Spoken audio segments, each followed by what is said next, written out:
Okay, good morning, good morning, good morning, good morning. Ayan, sayang mga bulaklak na maliliit. Kasi, back to winter na naman po tayo mga kapatid. Ayan, kaya hagkukudusor dan ni piman mo't. Handa makadakkulan. Tika mo nun yung dagita no patatas or canola oil, canola flour. Tingnan mo pero hindi sila talaga healthy kasi nga dito sa amin ang weather dito sa amin unpredictable. Minsan napakainit at minsan kadalasan super lamig. Yan tingnan mo kawawa naman sila. Ayan. Nakatalokbong ulit. Kasi nga bicycle. Yes. Dito ulit ako as usual lagi dito. Ayan. And dito naman super green, healthy sila kasi puro mga wild grass. Pero itong mga ito pinalalaki nila yung mga ano na yan, grass na yan. Kasi para sa kanilang mga kabayo. Imagine mo. Sa Pilipinas problema natin ang mga grass.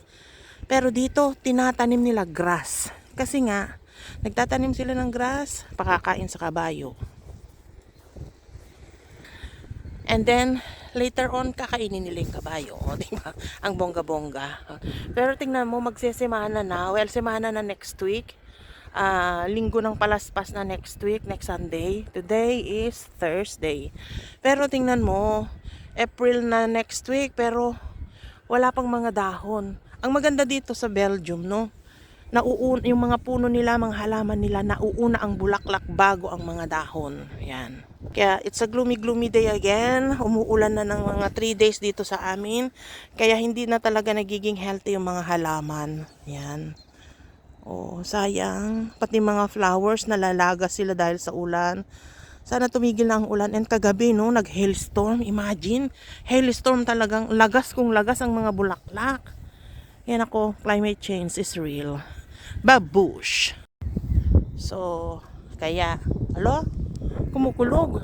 Ano ba yan? Blue na blue ang sky pero kumukulog.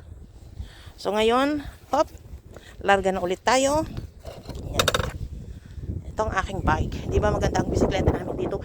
May pakauit na ganyan.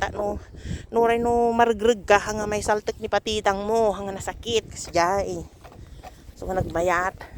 Di ba? Ay, nyangin man mayang. Ay siya, babayo. Ang cute aso lang siya. Diba?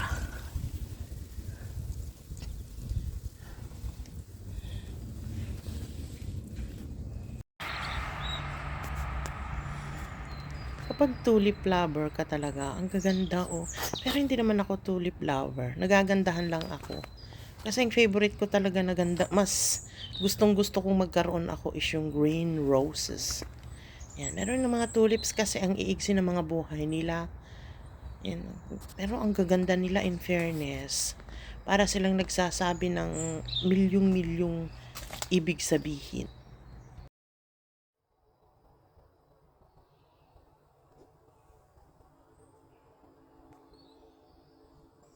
Ay, ganda ng red in fairness. Pati itong yellow, pabukas na. Ito naman, ang ganda ng mixture ng kanyang, blend ng kanyang kulay. Ayan, ang gaganda ng mga kulay nila. Parang mga, akala mo kinukulayan lang ng orange, yellow. Ang ganda, as in, ang gaganda rin naman nila.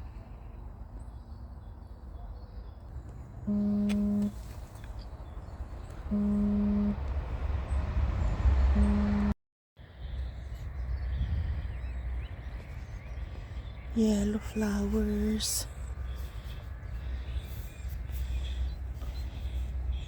Mga yelong bulaklak. Hindi ko alam kung anong bulaklak ito ng